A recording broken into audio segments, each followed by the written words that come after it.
chaplet prayer.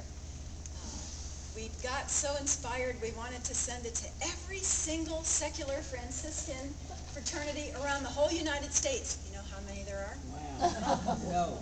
More than 600. So we thought we would make these 600 chaplets cool, send them around, and we learned very quickly that we were not rosary makers.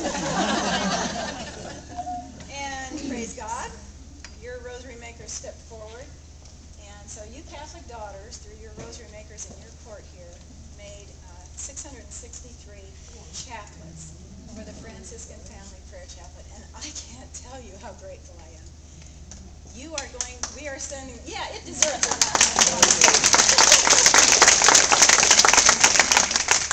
We are going to send those with the Cardinal's blessing all across the United States to every Franciscan fraternity that's in the United States. And we are going to hope that each fraternity will have their local people make more and spread them around. And so you, as Catholic daughters, are now, I guess we'd have to call you fourth order people, right? You're helping the Franciscans too.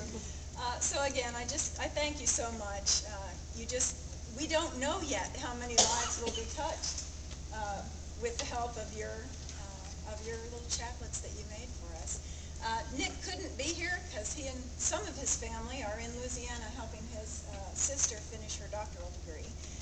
But Nick's dad, Bondi, is here, and Nick wrote out some words of his own appreciation and explanation about what this Franciscan Family Chaplet prayer is.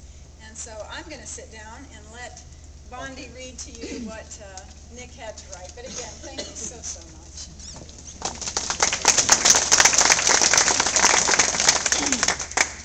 I was with my family this weekend in Alexandria, and Nick started to tell me at lunchtime when I was about to leave what all I had to say. And I said, whoa, whoa, whoa, Nick, there's no way I can put all that together. You need to write it up for me and send it to me. So he did that this morning.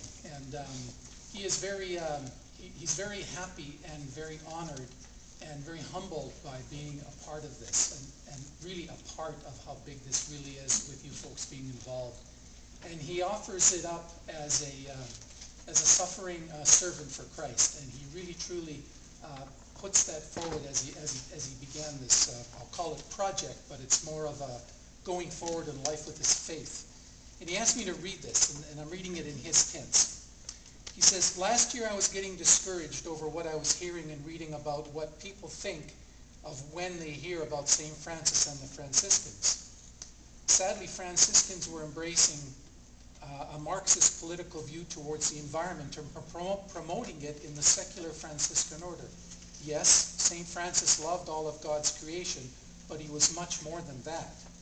St. Francis popularized Eucharistic adoration, the Stations of the Cross, and the Nativity. St. Francis was obedient to the Pope and worked hard to teach fidelity to the gospel. I was very troubled by this Franciscan descent, and then during Holy Week in 2010, last year, I got an inspiration. I was inspired to create a chaplet with specific elements of orthodoxy for Franciscan renewal. I began with the idea of the first prayer, the Apostles' Creed, because it summarizes what we believe. Then I decided to have 3 Hail Marys because Mary is a special guardian of the Franciscan order and symbolizes orthodoxy. The next prayer is of the Our Father, because it is the perfect prayer which comes directly from Jesus himself. Then for the next 10 beads we say, My God and my all.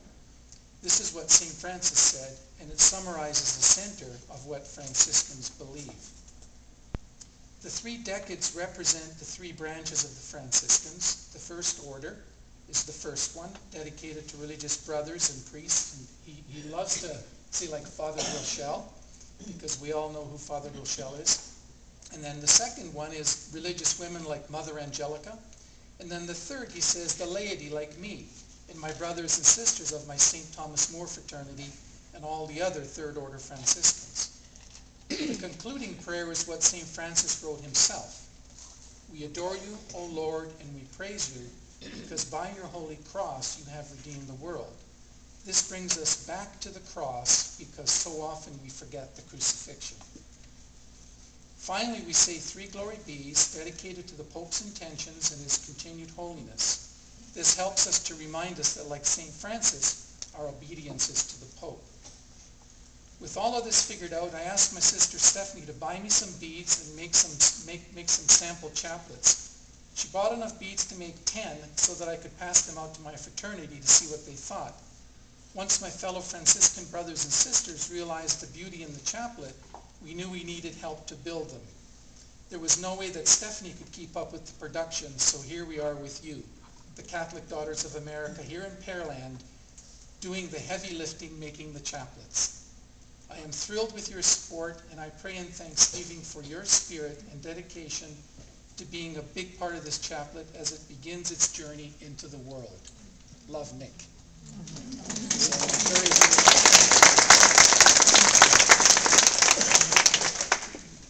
I've been asked to share what the chaplet actually looked like now that you've heard what I started to say, yeah, let's show them all. because they're really. And Marie, would you come up here and all the rosary workers, we really want to get a picture of you all together.